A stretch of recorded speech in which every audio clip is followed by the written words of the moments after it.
KP, that Biff. Shout out to all the blogs for rocking with us. Like we said, the Academy. Yes.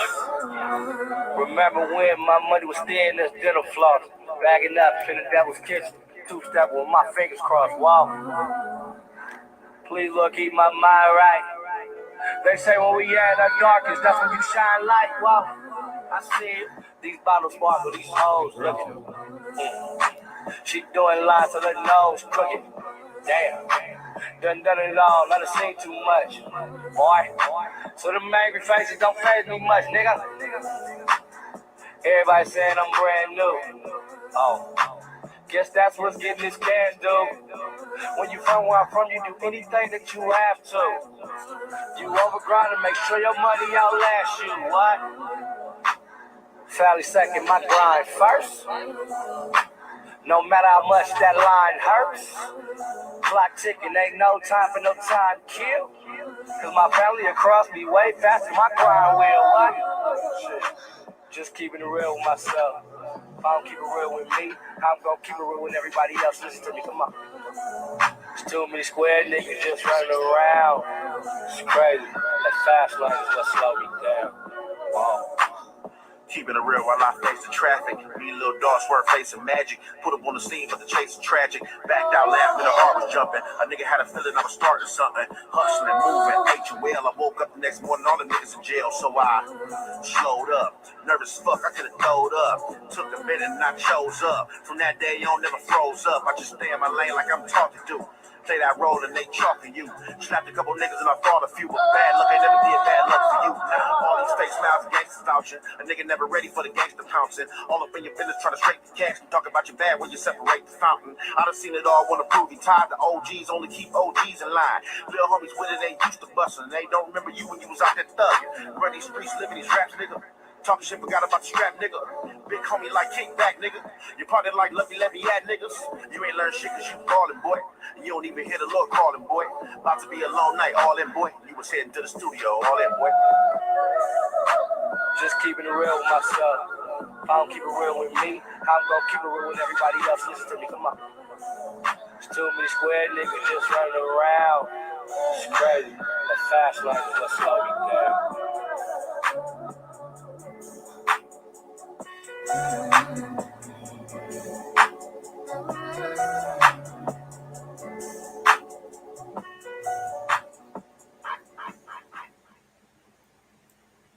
Yo, what is up, YouTube boxing family? It's K right here. I'm back with another good post-fight live for boxing and MMA. I figured I'd mix in MMA for all my UFC people out there. I do like the UFC. I definitely watch it from time to time, but boxing is always first over the UFC, and like I definitely do enjoy UFC whenever boxing isn't giving me the fight that I want. So um, yeah, let's get right into it. We'll talk about boxing first, and then we'll probably get UFC out the way. But you know what? Yeah. Let me get boxing out the way, and UFC will be the final, subject. So, for boxing, we had some pretty amazing cards. We had Mr. Joseph Adorno versus Hugo Roldan, which that was a good fight. Let the female boxing card out the way with Yokasta Valle. Finally, she had recently defeated Thithi Nguyen. She had unified her IBF title for the WBO to become a two belt holder of the division. She now holds two belts in the 105-pound minimum weight division. I know, to some that doesn't really matter. And I don't really care too much about the division either. But the only reason why she's really notable to even be talked about is because she wants to fight Sinisa, Estrada. And I think that's like the only fight that everybody wants to see. On the women's boxing side, that's really the biggest problem with, women's boxing, especially at the smaller weights. Not a lot of females really provide good fights at smaller weight classes, but I do believe, with consolidating weight classes, that would definitely make, divisions a lot more interesting. And like I'll make like another video for that because YouTube deleted like my other channel where I actually had a video on there where I talked about the consolidation of weight classes and why that should matter in boxing. But either way, that's pretty much held, for like another video that I will set up in the future. Um, but yeah, let's talk about the card. This was a pretty decent card, but I'm just gonna speed run this. I'm gonna be talking about whatchamacallit. I'll talk about a couple fights on here. I hear that Raquel Miller, she got a first round knockout or TKO victory over some Brazilian woman that I haven't heard of, Beatriz Acuna, but that was a decent fight from what I heard, but I don't really think Raquel Miller is going to be like the same fighter coming back in because yeah, at one point she was talking all that talk, saying that yeah, like I want Clarissa Shields, I want Marciela Cornejo and all these other ladies, but it doesn't seem like she's really been managing her career, the proper way, and the only thing I have to say about her is just like I really do think she's garbage. I don't think she's that good. I think she's a liar. Very similar to Terrence Crawford and Bomac, and she'll do anything just to say anything to keep her name relevant in a discussion. But I don't really think too high of her. And I mean, if she does make noise in the super middleweight division, then okay. But at the end of the day, I'm really not liking what she really says lately. I think she's not that good of a fighter to begin with, and I think eventually, she'll be lined up to either get stopped by somebody or she'll just end up losing hard, to somebody that will be on the come up to defeat her. But that's just pretty much how I feel like about her.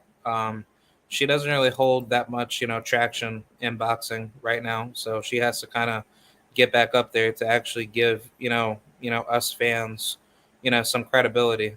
But yeah, that's pretty much it with what I have against her. The other fighter, he's a really, really good fighter. He's out of the Bronx, New York, Ofacio Falcon. He just defeated a Costa Rican fighter by split decision, which wasn't really a split decision. Ofacio dominated him, for most of the rounds out of their 6 round bout. His name was Jose Manuel Perez. He was like some 34 or 35-year-old fighter. He's like he's not that good. Um, he's okay, but Ofacio, he dominated him. He outboxed him. He made the fight very simple, and he keeps getting better every time he fights. This is the second opponent out of his entire career where he's actually went the distance. The other last 3 fighters that he has fought, he has stopped them, and he's done a pretty good job with keeping himself very poised and very collected in his fights. And I really do believe he will be something in the future. People may think I'm just gassing him up, but I actually do believe he is good. He does have he does have skills.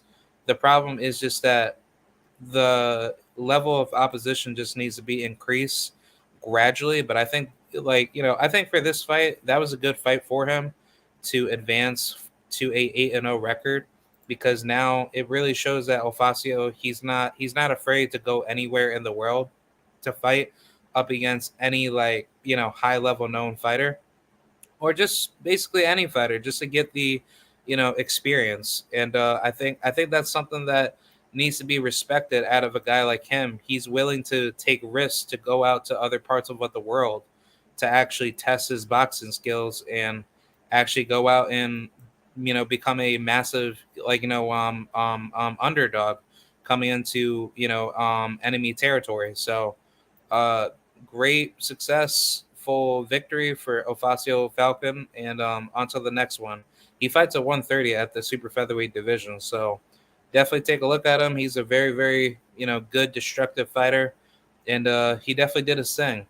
Um, so yeah, let's talk about the other fighter with Jose Manuel Garcia. He got a second round KO victory over Israel Lopez.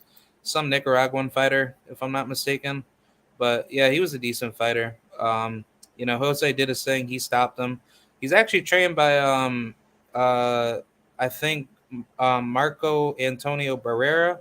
Yeah, I think he's trained by Barrera or somebody notable out of that area down in Mexico. But he's a really really good fighter. He's very very good. Hey, salute to you, Combat Toolbag. Salute to you. Everybody go subscribe and support Mr. Combat Toolbag. He will be fighting very very soon. Definitely put down your information of your fight date and everything that you'll be doing, and I'll do the rest to definitely promote you and definitely help you out, bro. So be sure to support Combat Toolbag. I know that he's fighting very soon, coming up this month. So definitely support him, man. But thank you for coming by, man. Very very nice person, and he has a very good mindset coming into the sport. He's a professional fighter. Definitely go check him out, and I can't wait.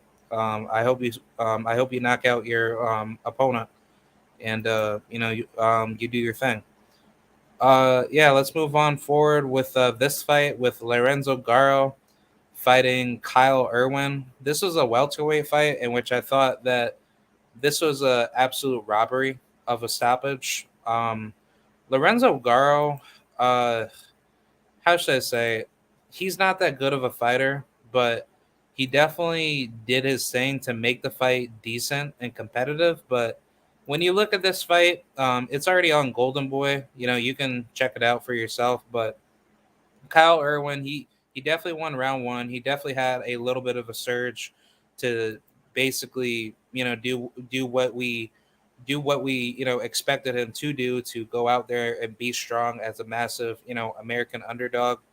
And the problem of this fight was that Kyle had a bad cut coming out of the second round, and unfortunately, due to the cut, the referee and the doctor wanted to call this fight off to be a TKO cut stoppage victory for Lorenzo, which made absolutely no sense. And I would highly suggest for anybody to take a look at that. I'll even probably make like a YouTube short out of it just to tell you how corrupt the sport of boxing really is on a global stage. But yeah, Kyle Irwin got screwed over, and I thought that he won the fight regardless. And honestly, he wasn't really losing that fight.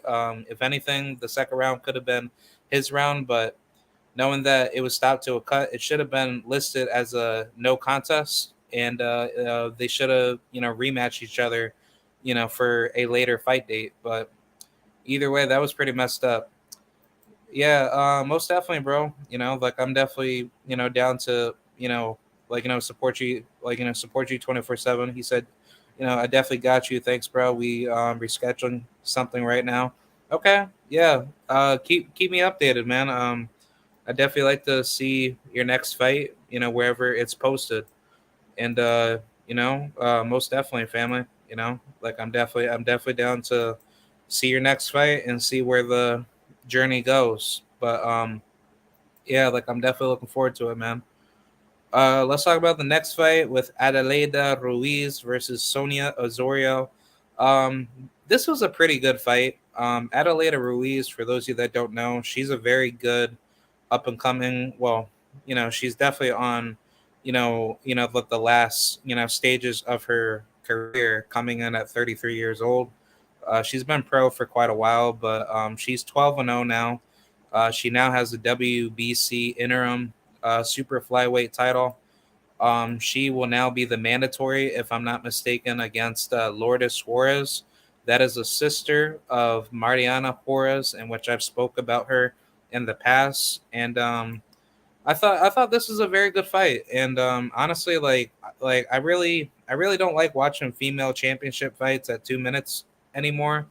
But if this was a 3 minute fight, I think Adelaida Ruiz could have had the opportunity to stop Sonia. Um, Sonia's a good fighter. She's not like the greatest fighter out there, but she's definitely done what she had to do to do what she had to do to be successful. So um, I would say at this point she's either gatekeeper level or she's just a journeyman in the sport. So everything that she comes into her fights are kind of like more of like a toss up. So, but this fight with Adelaida Ruiz, this was a fight that she could have won, but I believe due to the lack of power and due to the lack of ring IQ, that's what made the fight, a loss for her.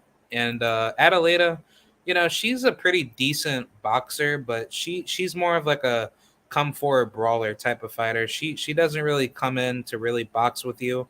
I think the biggest takeaway from her is that if you really eliminate her jab or her counter right hook that she likes to throw a lot, you could really take her down piece by piece. And I think that will be a very interesting transition of how much, how much, how should I say, how much skill level that she really carries, once she gets into her world title opportunity. But I think with Lourdes Suarez, that style matchup will be very interesting to watch because Lourdes, she could box, she can move, she has good, decent, respectable power. But I think with a girl like Adelaida, that might be the style to defeat Lourdes Suarez. But I think due to what she brings to the table, like that is a little bit of a 55-45 matchup in Lourdes Suarez's favor. Adelaida might be able to hurt Lourdes, but then again, if female boxing fights were 3 minute rounds at a 12 round championship level, I would heavily favor Adelaida because she's that type of fighter that will bring you to deep waters. And then if she could hit you at the right place at the right time, she could very well stop you. Or she could very well just make you tired and she could beat you up, the entire, distance of that fight. And this is a very good opponent that I would like to have seen between her and the other girl that I speak with, Zarina McCoy. And I think, if Zarina does plan to move back down to 115, because she is at featherweight right now, but I think her weight naturally would definitely scale better at bantamweight or super bantamweight. But I don't know. I think her and Adelaida would be a very good flame fight to watch, and I definitely like to see what happens next for Zarina's career. If she is to meet up against a girl like Adelaida Ruiz, but she did a very good job. Congratulations to her. I really hope she does, get the victory in a championship fight against Lourdes Suarez now that she is her mandatory, or if she has the interim title to be summoned as a mandatory if that is what the WBC plans to do. So, congratulations to Adelaida. Definitely go check her out. She's an amazing woman. She has a great backstory. And, on to the next one. All right, let's talk about the main event. Yakasta Valle versus Thithi or Thithu Ni Nguyen. This was that Vietnamese fighter that she fought, but yeah, she washed her. This was a very good fight. 10 round, 2 minute fight, but it was decent. I thought Yakasa had all the pressure early and late game into the fight. Uh, like I said, in my previous video towards her, she just needs to work on the defense, man. I think her lack of defense is what's going to cost her against a fight with her and Sinisa, Estrada.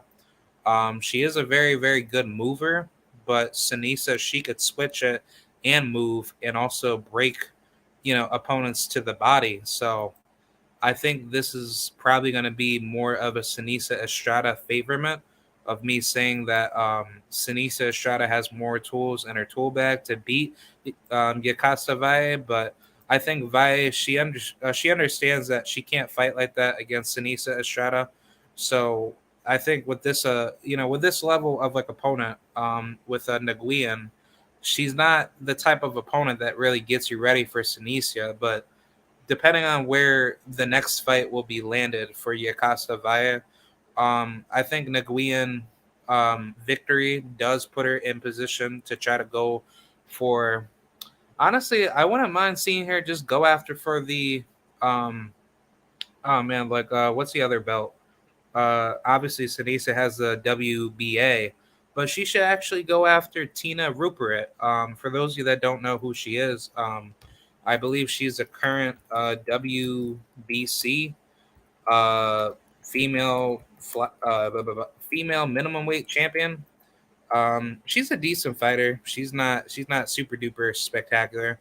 She hasn't defended her title since last year against Katia Gutierrez, which that was a very close fight. She had won a split decision, victory, up against her, but yeah, that was a pretty good fight.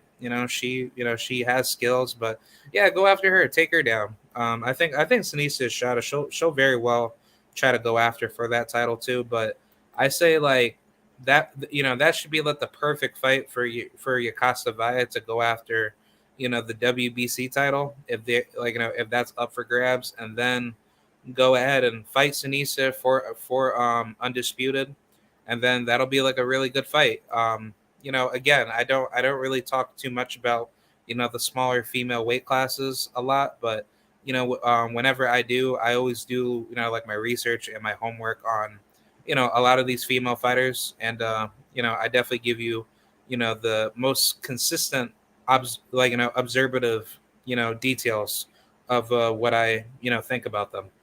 But yeah, that's pretty much it for that card. Yokasa Valle, she did a great job, and we'll definitely, we'll definitely keep you guys updated with what goes on with that division in the future. But unfortunately, obviously, with the other female card that should have happened, uh, yeah, that should have happened due to the Queen of England passing away. Fluck that biatch. But yeah, man, Clarissa Shields and you know, man, Savannah Marshall, man, I was looking forward for that fight, and that got me so pissed off that I heard that the Queen passed away. Who the hell cares that she passed away? We only care about boxing over here, but my only take is that you mean to tell me that one person that doesn't do anything for our lives, and she thinks that she has all the control in the world to tell a country, a literally a nation of 65 million people, if not more, to say, "Oh, I passed away. Yeah, we need to shut down the entire country of political and sporting events for at least a couple months." Yeah, yeah, yeah. That's a very very great idea. But then when it comes over to any other part of the world, when people die, nobody cares. But when it happens in the UK, somebody has to care, or more like the brainwashed minions of that land have to care. Get the hell out of here. But either way, I was severely pissed off, and I wanted to see Clarissa put on the hands on Savannah Marshall. And man, that would have been a great night, and I probably would have been partying my butt off if Clarissa had beat her, and maybe with Alicia defeating Michaela. But that's a different story, for like a different live stream. But yeah, man, unfortunately, the fight got canceled due to whatever political nonsense that the UK wanted to do for the Queen's death. But that doesn't make any damn sense, and that was a waste of time and a waste of money for all the fighters that basically just train for nothing. But that's just my take on that. I heard that the fight got rescheduled to October 15th. I'm not a fan of that because that's very stupid marketing, for one, and two, you're also competing with three other cards that two other cards that will be fighting on that particular date, with Deontay Wilder versus Robert Helenius, and then you have Devin Haney versus George Kambosos, and then whatever other cards that will be most likely happening between UFC, basketball, football. I mean, that just doesn't make any damn sense. Like, that's just me though. Like, why should Ben Shalom interfere on that date when you could just do it on October 9th, which actually makes a lot better sense because nobody else is really fighting on that date. But it's like, no, no, no, let's just push it to October 15th. Why?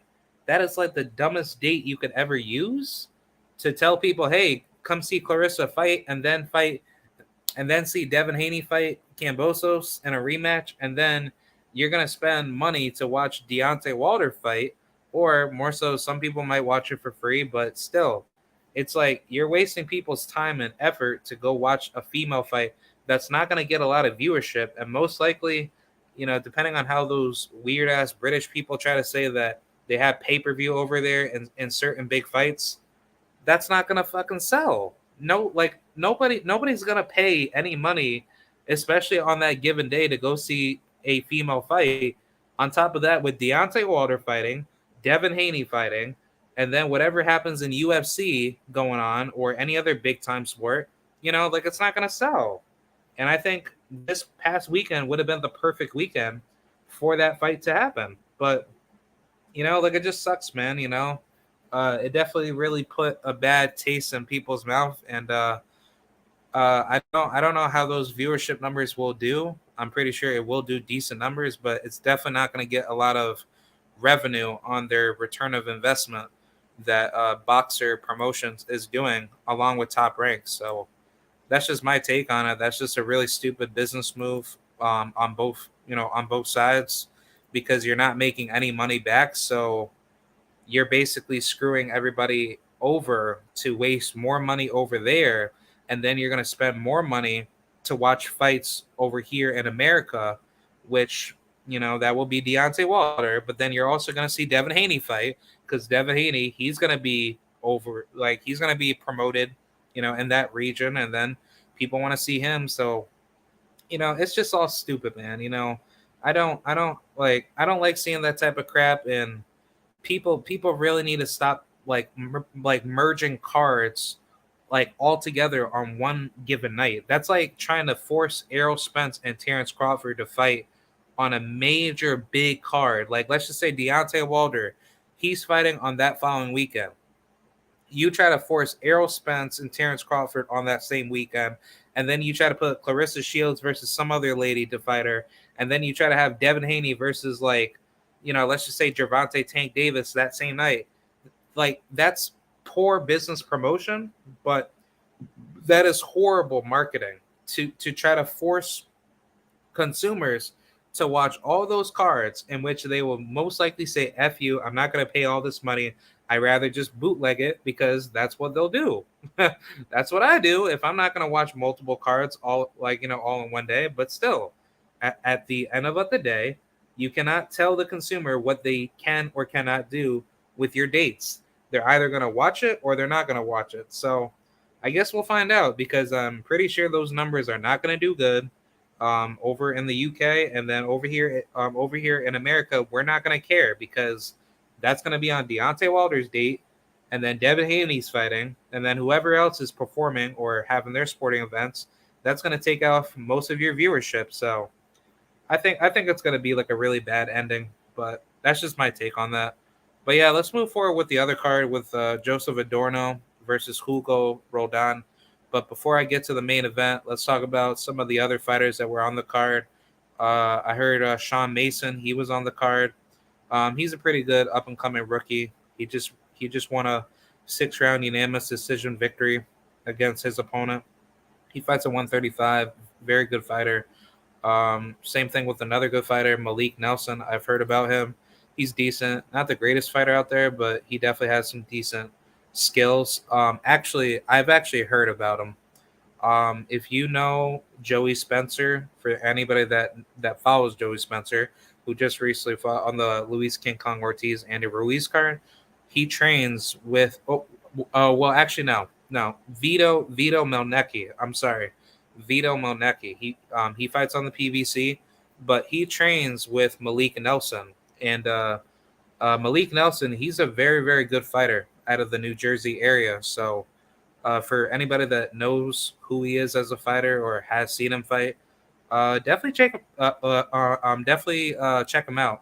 He's fought on a total of 3 PBC fights, or three PBC fight cards, if I'm not mistaken. And he's a good fighter. He's a growing talent. He has great skills, great boxing IQ, and he's definitely going to be something. But he knocked out his recent opponent, Ernest Hall. He knocked him out on like 3 rounds.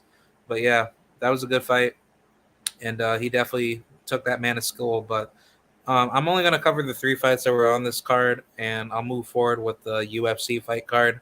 Let's talk about Romain Villa versus Janelson Boca Chica Figueroa. Romain Villa, I had no clue who this guy was, but then once I found out he was trained by Coach Chino Rivas, this guy, he's a problem, man. He's a bona fide power puncher. Definitely has great inside fighting ability, but he has poor defense. He needs to work on that. But yeah, he dominated Janelson Figueroa. Janelson got dropped in the second round, if I'm not mistaken. But this fight, he definitely came into this fight very, very unprepared. He was out of the ring for 1 year, to be exact, or to almost be exact. But his opponent, Romain Villa, he's been active, like legit, like throughout the entire 2022. He has fought a total of 3 fights so far, but he's been active since April of that 2022, and then fast forward to July, and then September. So yeah, he's a problem, man. Definitely a bad style matchup gone wrong, or just like a very under prepared fight, because this guy, he was coming to win, so he wasn't going to give up his opportunity to ruin his shine on Showtime. So Janelson, he's a good, decent fighter, but he definitely needs a lot of work to do. That was a very horrible performance by him, and I definitely respected the fact that he got up from his knockdown and he actually tried to make some certain adjustments in the fight. But he needs to work on his defense. He needs to work on his footwork. He needs to work on his head movement.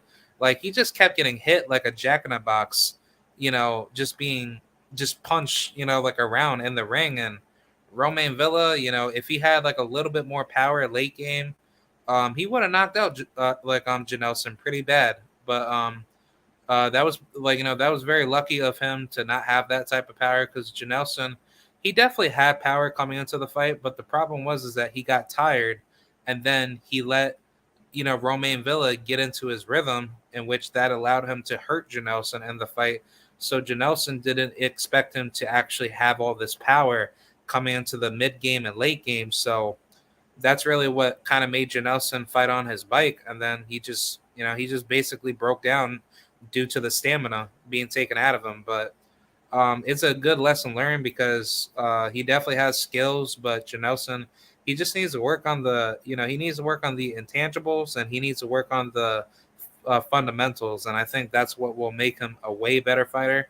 And I like to see him back in the ring soon, because you can't tell me like, oh nah, man, he got exposed, he needs to take like a whole nother year off. Nah, man, you got to just basically wash off like the loss, like it never mattered, and just keep on moving, man. It's like, just because you lose does not make you a trash fighter. Um, even for me, like, I used to wrestle back in high school, and I never thought of my losses to ever put me down. If anything, like my losses were just progressionary, lessons for me to like get better, and then I just naturally grew out of those losses, and I was way better than my previous like opponents. So that's really what losses are supposed to do. They're just progressionary lessons, and that's what they're supposed to be. They're supposed to be progressive lessons for you to evolve away from your opposition.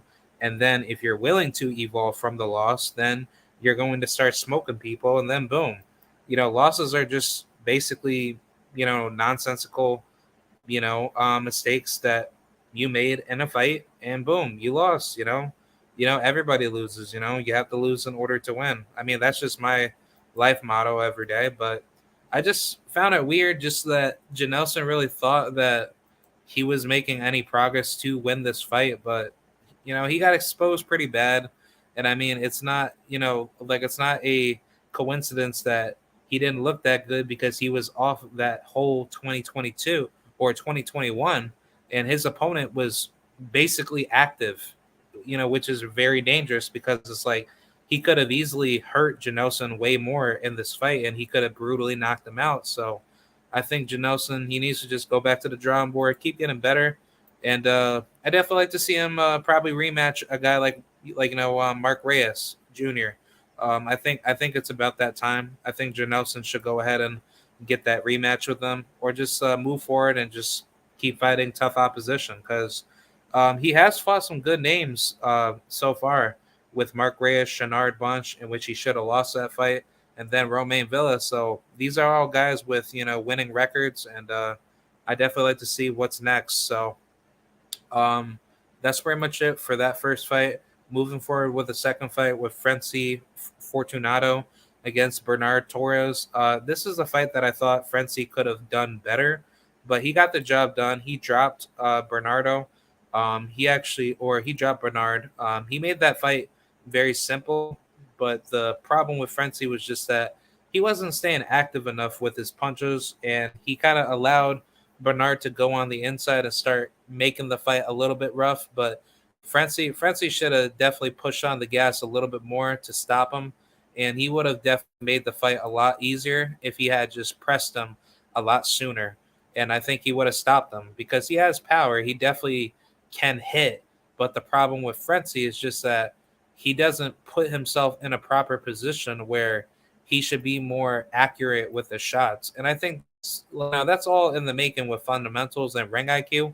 But like it's not an excuse for anyone to say that, oh well, just because you don't let your hands go doesn't mean that they're like a bad fighter. No, like that's like a mental thing that every fighter needs to understand to get better, because if you can't get that mental stage out of your mindset to say, okay, look, if I'm not letting my hands go but I'm too afraid to get hit, then guess what? You're going to get hit. You're going to get hit with something huge, and then somebody's going to end up knocking you out.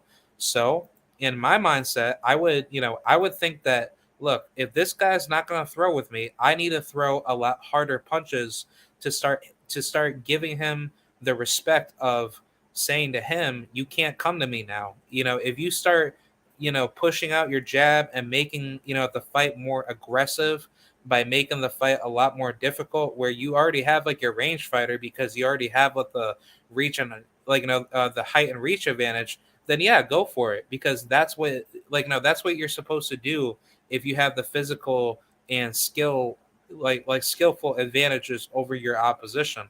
But if you have the disadvantages, you should still keep pressing your opponent, because you still have the ability to break your opponent down regardless of the physical disadvantages with your opponent. But either way, Frenzy did his thing. I'd like to just see more improvements, and I think eventually he'll be good, man. He's a very, very tall featherweight. He's 5'10".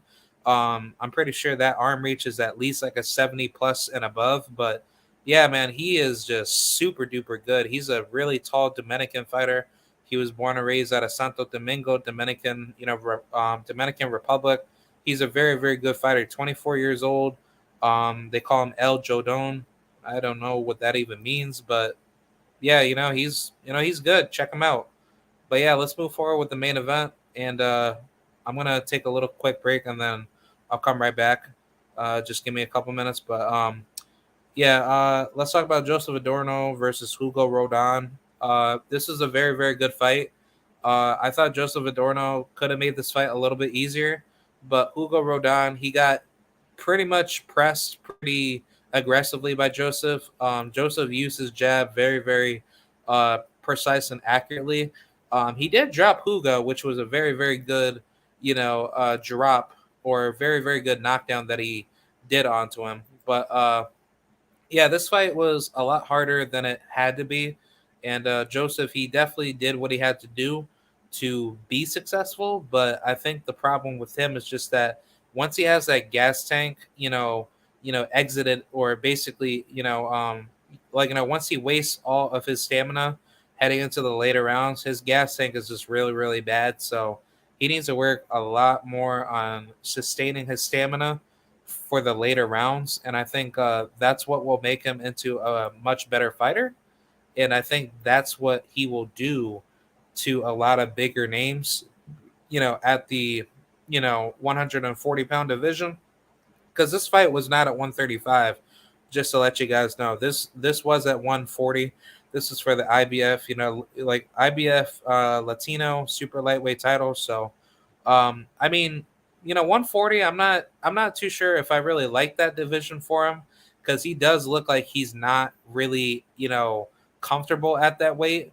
But I mean, if he's able to take a good shot at that weight, then I'm all for it. Go for it. But the problem is like you're gonna be facing some big dogs at 140. And for Hugo Roldan's case, he's not that big of a super lightweight or junior welterweight. If anything, he's more fit to probably fight at 135 than at 140. But I mean, yeah, good victory. I mean, I just don't think Hugo really showed anything of a threat um, for Joseph Adorno. So I think that was like the only reason why Adorno was able to survive in those later rounds with him. Hugo had a good work rate up against him, but the problem is just that he was missing a good portion of his shots, and he wasn't hurting Joseph Adorno to actually sway the judges in his favor for him to win a good portion of those rounds. But either way, good victory for Joseph, and hopefully we get to see more of him in the future. I mean, if he's campaigning at 140, I would say definitely take your time with the matchmaking. Do not increase the competition so soon because there's just too many killers that I could think of at 140 right now. Um, I mean, some people might say, "Oh, well, just give him this guy, give him Elvis Rodriguez, give him, Brandon Lee, give him all these guys." I would say no. I would say take his time and don't feed him to the lions or feed him to the dragons. I think it's pretty much fair to say that you kind of have to like really be careful with some of these matches because even though that Joseph he didn't get banged up a lot, but it did look like his face got a little bit bumpy.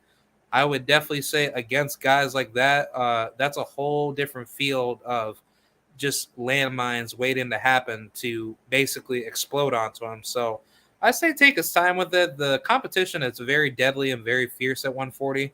But if he's able to handle it, then by all means go for it. But 140 is a killer division. And like what Regis Progress say, he says that there's too many dogs, in the division.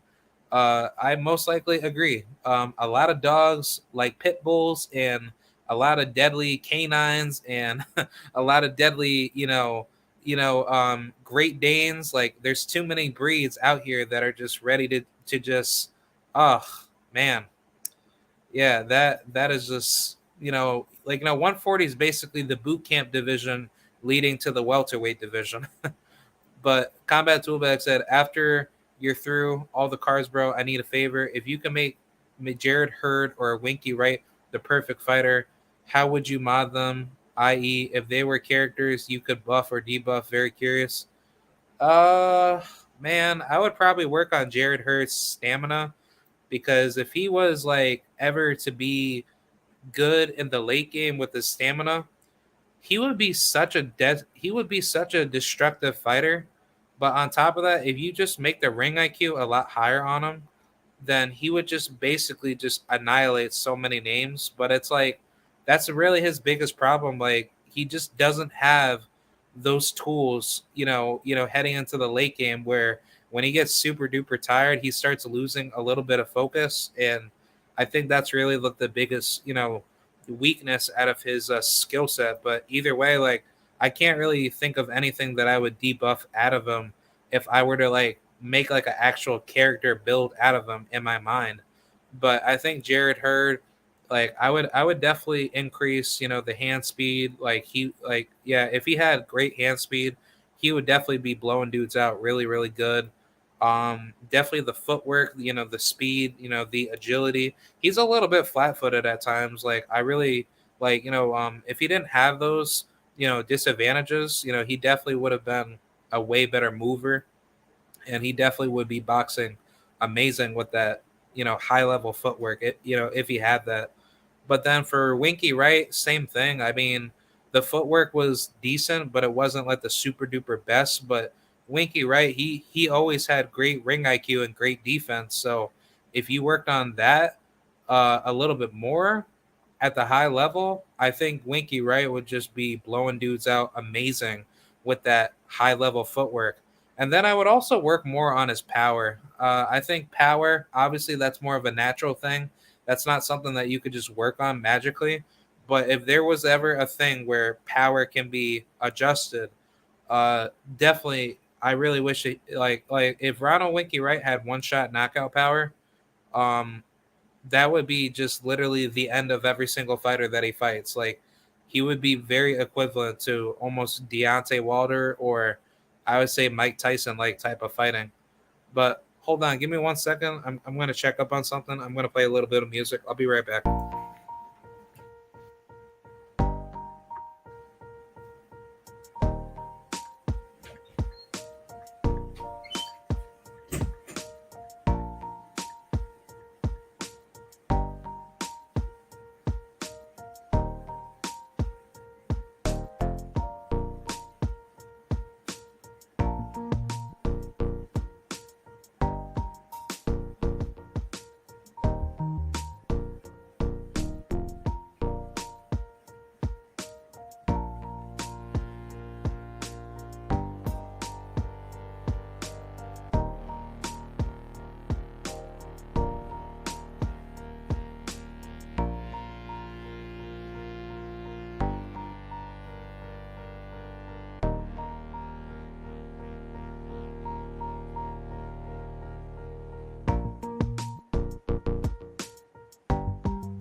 I'm back.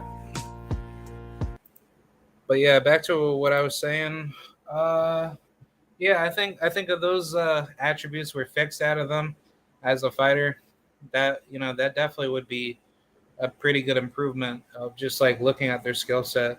I mean, anything that I would take away from them would probably be like if they had like really good defense, and then if I really wanted to like see less of a defensive fighter out of them, build wise, then yeah, I'm not really too keen on actually wanting that. But I mean, if that was something that I could actually trade certain strengths for weaknesses, definitely defense. Because if you don't have good defense, then that's obviously what will put you at a bad spot. But Combat Toolback said, when I think basic fighters, I think of what can make them elite, i.e., myself. Thanks a lot. Yeah, most definitely, man. He said most compared to Winky, so that really helps King. Yeah, yeah, like I mean, most definitely. He said, "Yeah, Winky with feet and power is unstoppable." Yeah, I would also like to see that on Jermaine Taylor too, and I really wish like I don't know did Ronald Winky Wright ever fight Jermaine Taylor? Because if they never did, then that should have been like the biggest fight to be made back in that time frame. But if those guys had like oh wait actually yeah they did that was at the fight where everyone thought Ronald Wright beat him, but he actually lost a majority decision uh, up against him. Or actually, no, that was a split draw. Yeah. That was a split draw. Got it.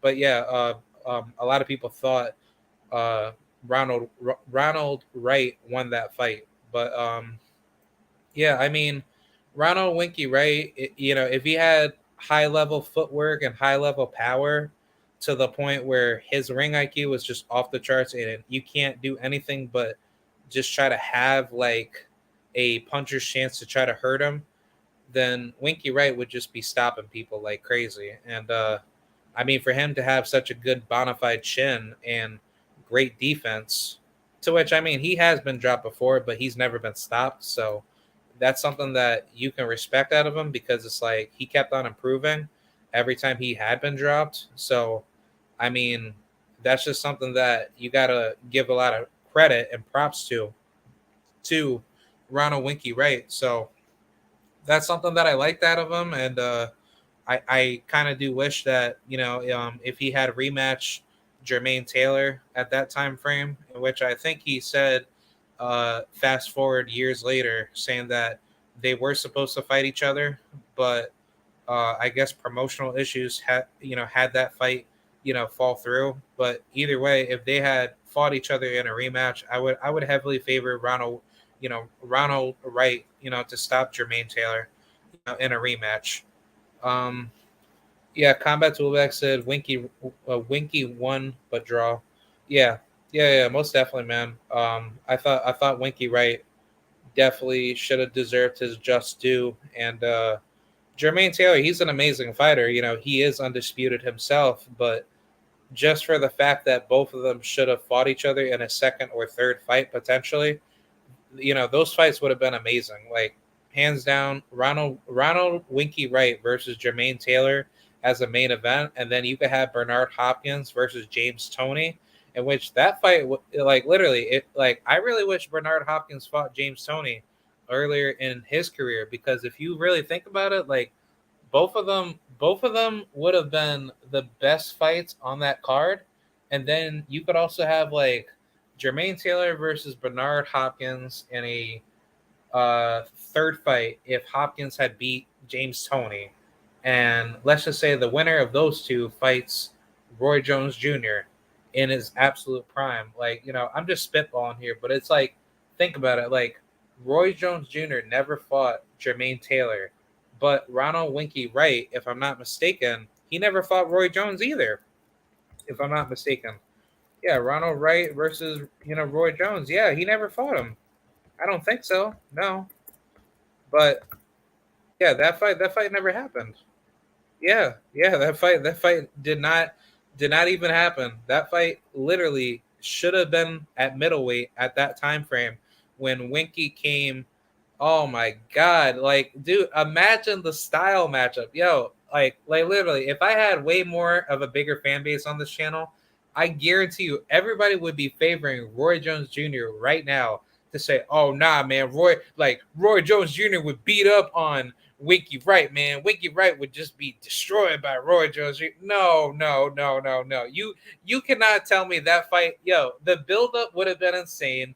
The weigh-ins would have been off the charts. The pay-per-view numbers would have been 1.5 million at least, per fight. And just the insanity of the punching, the work rate, the defense, the ring IQ. Like, dude, Roy Jones Jr. would have been in the toughest fight of his life because, one, he does not scale well against southpaws, aka southpaws run boxing. And on top of that, Winky Wright is one of the best inside punchers in the game. You mean to tell me he is not going to be able to touch Roy Jones Jr.? Get out of here. Roy Jones Jr. would be stomped by Ronald Winky Wright. I say it on this channel, and I will make a short out of this to tell the rest of the boxing world, prime for prime, Ronald Winky Wright would destroy Roy Jones Jr. Hands the F down. That fight would never be close on the inside. It would be a absolute chess match early game, but then late game to mid game, it would be 50-50 exchanges where Roy Jones, he's going to have that dog in him to say, yeah, man, I'm going to knock this guy out. I'm going to knock him out. And then when Winky touches him and he actually hurts him with that work rate to the body, in which a lot of people don't even give Winky Wright his credibility for having such a good body shot, work rate. But it's like those body shots that he throws, those are deadly body shots that he loads up to make sure that you're wide open for him. He doesn't just throw punches just to throw with you. He throws punches to actually hurt you. Very similar to Errol Spence in a way, but just different in a different mindset. So, if Ronald Winky Wright was able to hurt Roy Jones Jr. in those exchanges, he would have been very, very successful because Roy Jones, he heavily relies off of people standing right in front of him and not expecting to throw something back at him. So, of course, all the naysayers would say Roy Jones would destroy Winky Wright if he had the ability to hurt him on the inside. But a lot of people discredit the fact that Winky Wright, he was very educated on the inside. He wasn't just coming in just to bang with you. He came in to actually hurt you when he sees openings to go after you. But on the outside, I don't think Roy Jones would have had any success to hurt, Ronald Winky Wright to the level of which we think Roy Jones would just basically dog walk him and just destroy him. I think Roy Jones Jr. he would have had to really think very deep into what shots he's throwing at Winky Wright, because Winky Wright, he's gonna see those shots coming. Like he has great ring IQ just like Roy, but the thing is just that Winky is more of a defensive inside pressure counter puncher, but with Roy, he's more of a front foot first type of pressure style, boxer puncher. If you guys get what I'm saying, but the thing about it is just that if Winky catches Roy Jones Jr. the same way Antonio Tarver did to him, it's game over. I think a prime version of Roy Jones Jr. Versus that prime version of Ronald Winky Wright, that fight either does not go the distance or it will be a very, very close edge fight, and either guy would have to get a knockdown to get a really close, split decision victory. But I think Winky Wright would be way, way more successful because it's like you have to think about it. Like they have such great levels of high intensity, but I think once one person gets hit really bad, it's just game over. I think Winky would be the finisher coming into that bout because it's like he's a very educated southpaw. He's not coming in there with any uneducated boxing.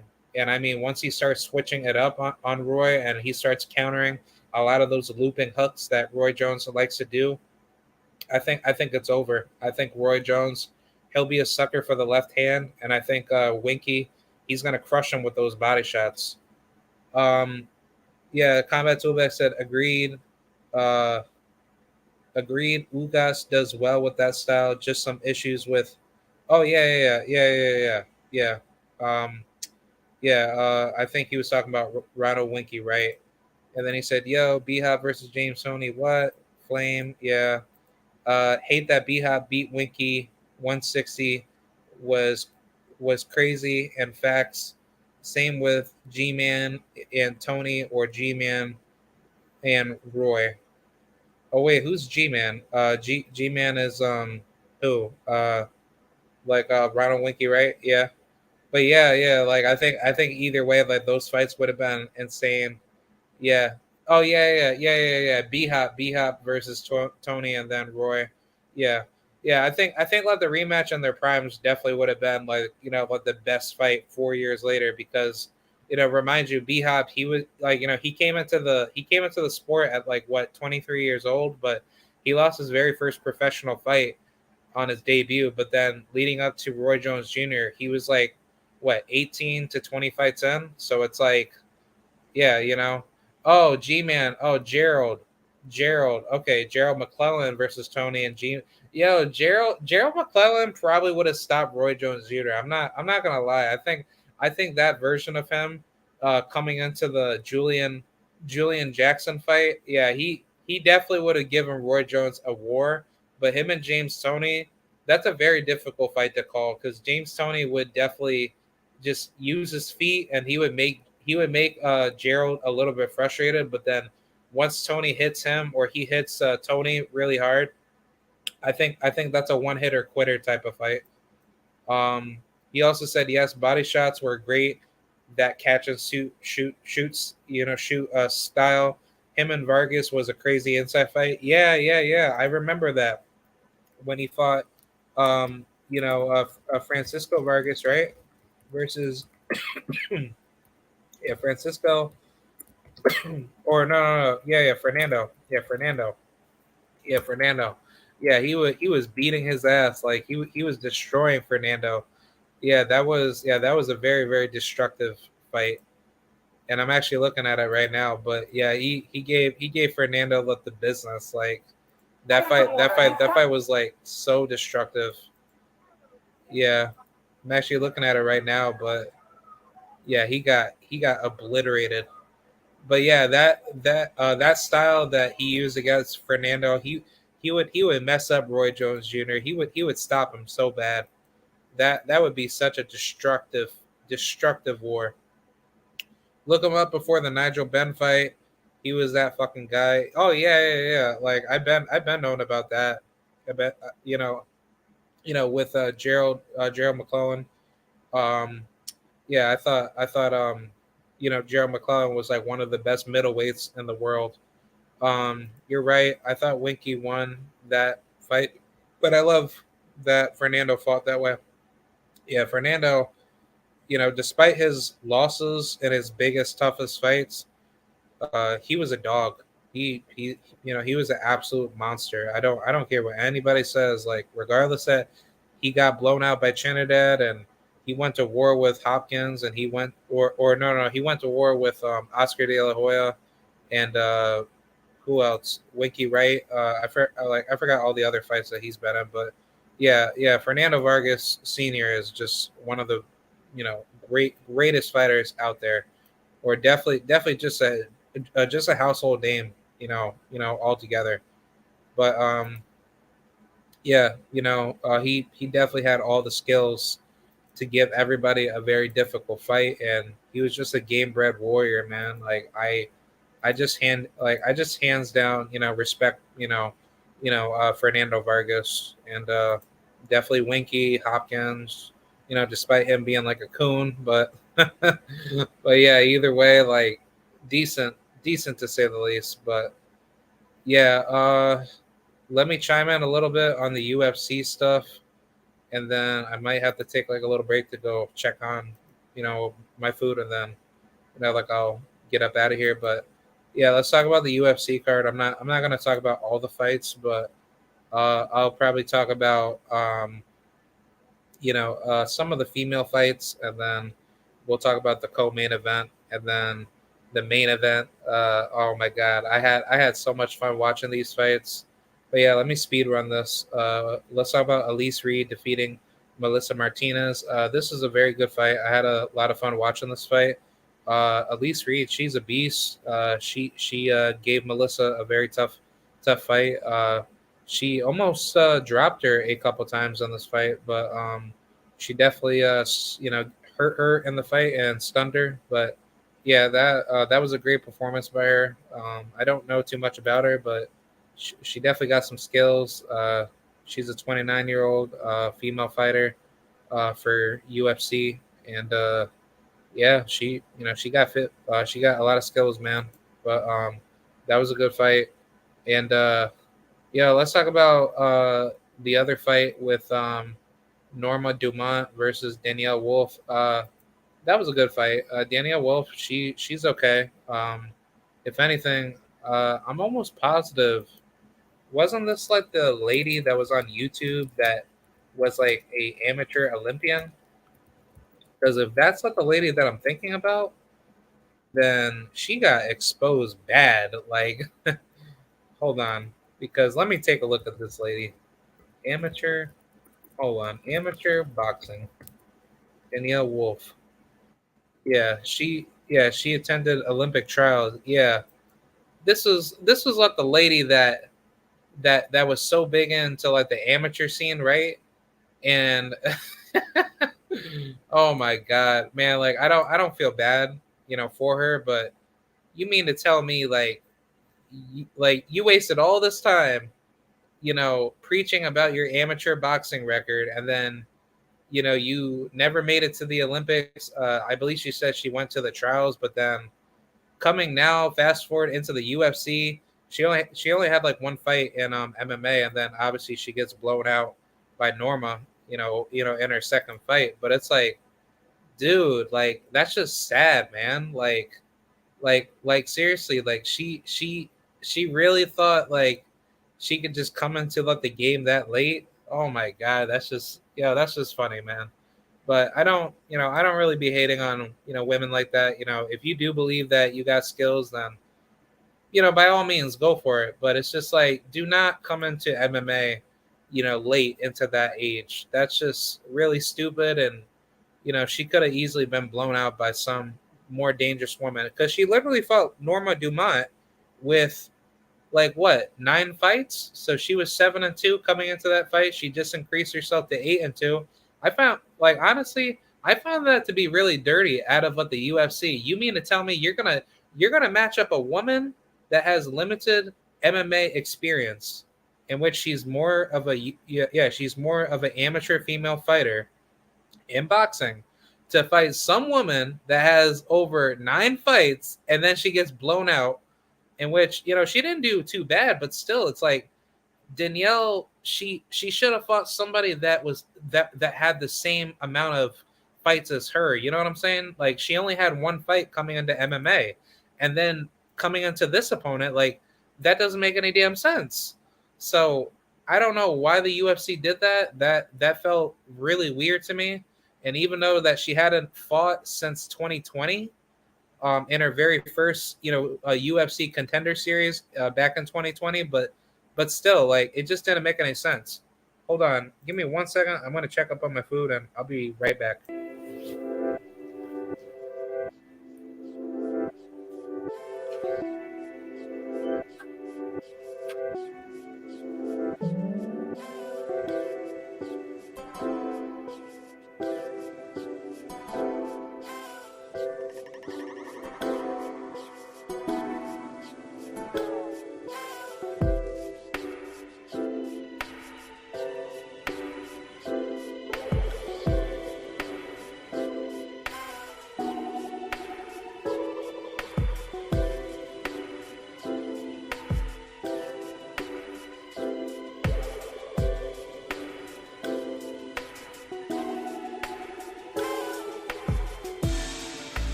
I'm back.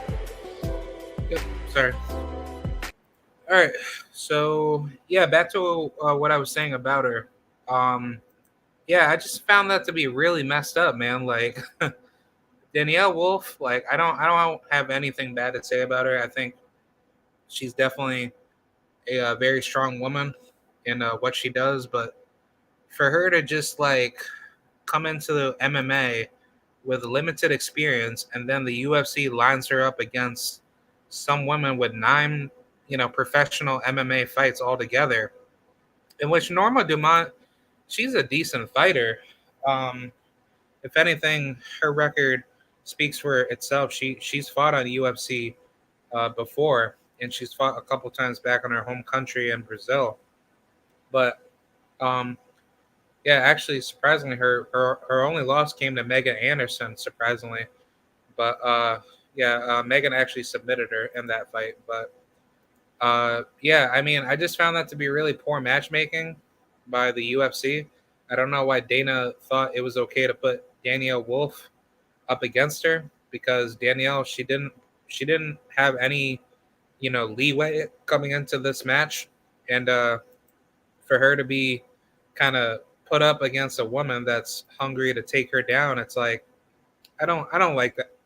I found that to be really stupid, and don't know why she decided to come into MMA late, in which she's been boxing all her life. So it's like, that just makes no goddamn sense to me. So I mean, if anything, Danielle Wolf probably deserved to be more of a professional, boxer, for women's boxing, rather than just come into MMA and just, get smoked, in your second fight. But I mean, that's just me though. But uh, that's pretty much how I saw with that fight. And then let's talk about the other fights that were on the card.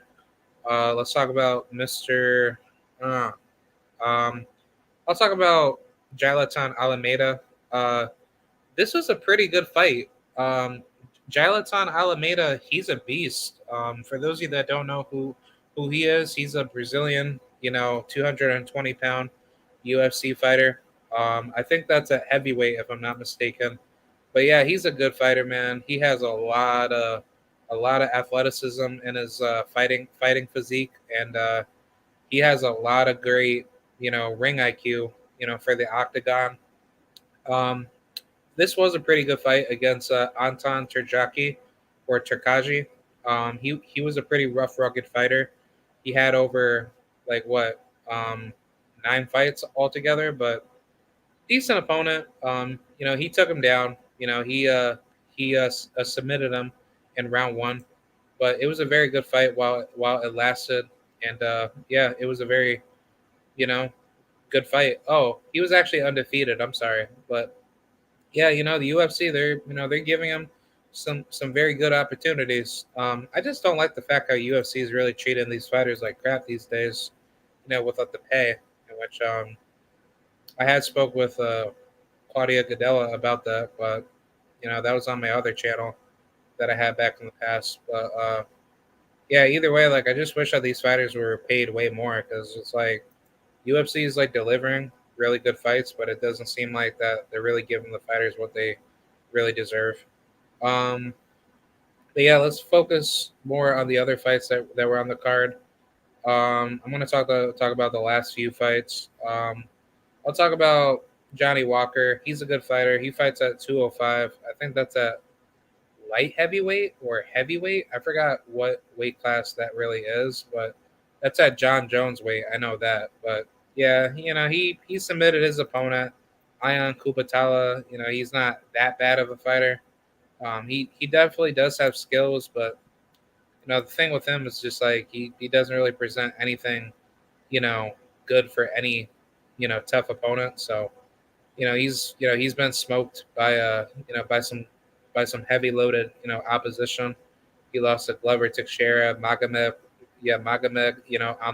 Anakalev, Ryan Spann. I mean, yeah, he's losing to some really high quality fighters, and that's what I like about the UFC. You are being matched up extremely difficult with some really heavy loaded opposition, but that's pretty much how I saw about that card.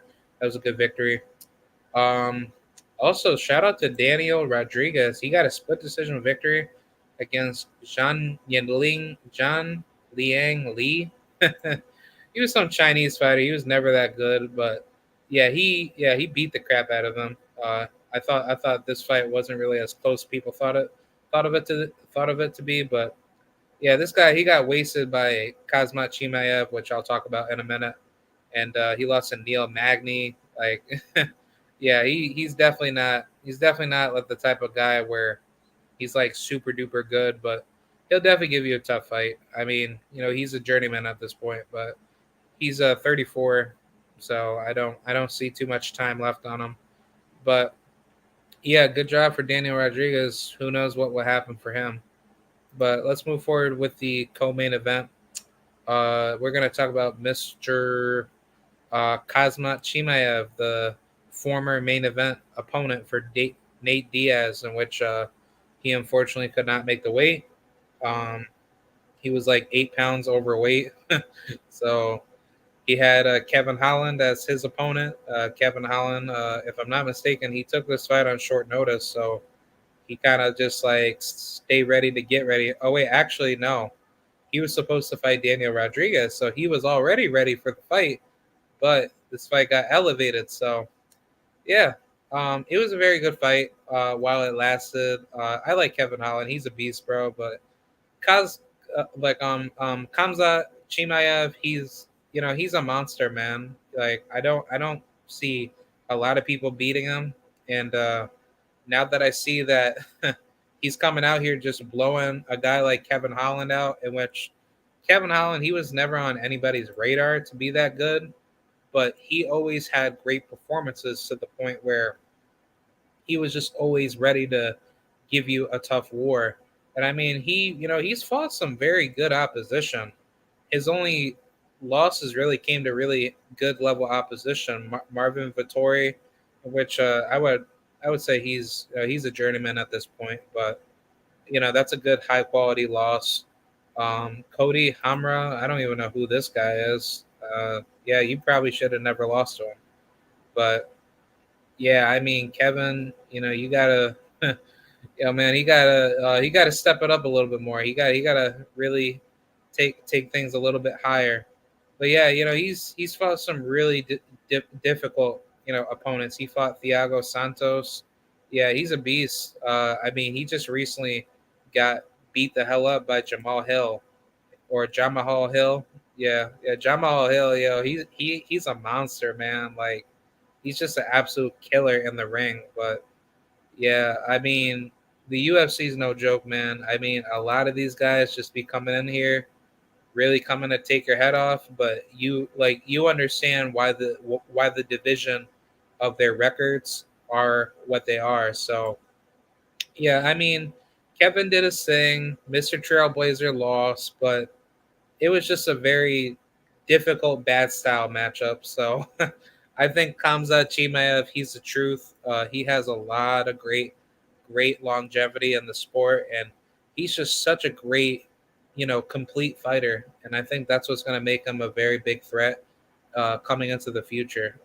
We don't know what weight class he will be campaigning at, but knowing that this fight was supposed to be at 170, um, he definitely needs to be a little bit more disciplined on his weight cut. And who knows? Maybe him and Nate Diaz should be next. But I think eventually um, he definitely needs his title shot. So I think that's really the biggest problem out of everything.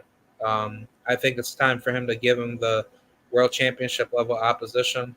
And, we'll probably see him in there with all the top dogs. But as for Kevin Holland, definitely like to see him back again. He's not out of the woods. His career is very still bright, and he'll be 30 coming up in November. So I don't know. We'll find out if Kevin Holland, if he still has it, in his skill set.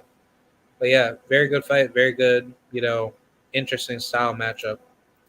But yeah, let's talk about the main event. Nate Diaz, he submitted Tony Ferguson. That was a very good, shocking victory. I thought Tony Ferguson was going to do more in this fight, but unfortunately, he really didn't do anything that I thought he would switch up on. And it made me think that Tony Ferguson, he really came to actually lose. And I didn't really like the fact that Tony Ferguson kind of like made the fight a lot more harder than for what it had to be. And yeah, Nate Diaz got the job done, man. Even though he's not a world championship level fighter, he definitely exposed him, and he took him down. But I think that's pretty much it for Tony Ferguson. I mean, you've been stopped back to back by Michael Chandler and Nate Diaz, and then you got stopped by Justin Gaethje. So I just don't see it in him anymore, and I think it's time for him to just hang it up and just go ahead and leave. I mean, I don't think he ever was a world champion, but if he was, I mean, credit to him. But I don't think he was. I'm looking at that right now. Um, yeah, he was a former interim UFC, UFC lightweight champion, right? Yeah, he was a former interim. Yeah, he never won a title. So yeah, I think it's it for Tony. I don't think he's that good anymore. But credit to Nate Diaz. Maybe him and Kamzat Chimaev need to get it going. But yeah, that's pretty much it, man. I appreciate you guys for coming through. Thank you for Combat Toolbag for coming through in the chat. Appreciate you, bro. And yeah, man, I'll be coming out with more videos probably tonight. I got a lot of gaming stuff that I want to do. So I'll see you guys soon. Peace out. Have a good night, and I'll see you guys later. Bye.